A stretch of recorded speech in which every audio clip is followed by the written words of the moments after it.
আপনি যদি আফটার ইফেক্টে কখনো ম্যাপ অ্যানিমেশন বানিয়ে থাকেন, তাহলে আপনি জানেন একটা ম্যাপ অ্যানিমেশন বানানো কতটা কঠিন আর কতটুকু সময় লাগে। কিন্তু এখন আর সেই ঝামেলা নেই। কারণ ক্যানভাতে এমন একটা এআই ফিচার এসেছে যেটা দিয়ে ১ মিনিটেই আপনি একটা স্মুথ ম্যাপ অ্যানিমেশন তৈরি করতে পারবেন। তো আজকের ভিডিওতে আমি সেটাই আপনাকে স্টেপ বাই স্টেপ দেখাবো। প্রথমে হচ্ছে ক্যানভা ওপেন করে নিবেন। ক্যানভাতে এসে যেহেতু এটা একটা ভিডিও প্রজেক্ট, এজন্য আমরা এখান থেকে ভিডিওটা সিলেক্ট করব। করার পরে আপনি এখান থেকে আপনার পছন্দ মতো রেশিও সিলেক্ট করে নিতে পারেন। ধরুন আমি ল্যান্ডস্কেপে দেখাচ্ছি। নতুন একটা ট্যাব ওপেন হবে। হওয়ার পরে আপনার এখান থেকে চলে যাবেন হচ্ছে অ্যাপস অপশনে।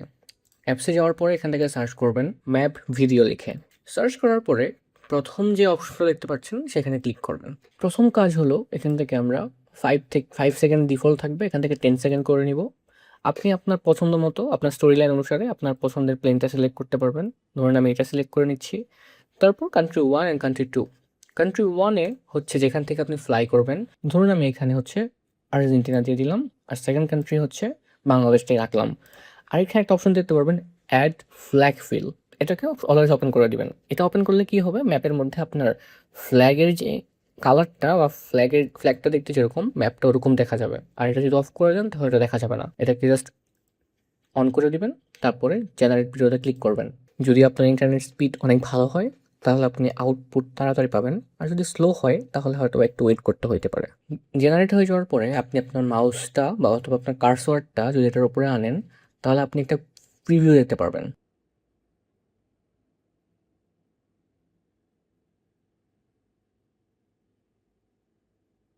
তারপর এখানে ক্লিক করব অ্যাড টু ডিজাইন। তারপর এই ভিডিওটা আপনার ক্যানভাসের সমান করে রিসাইজ করে নেবেন।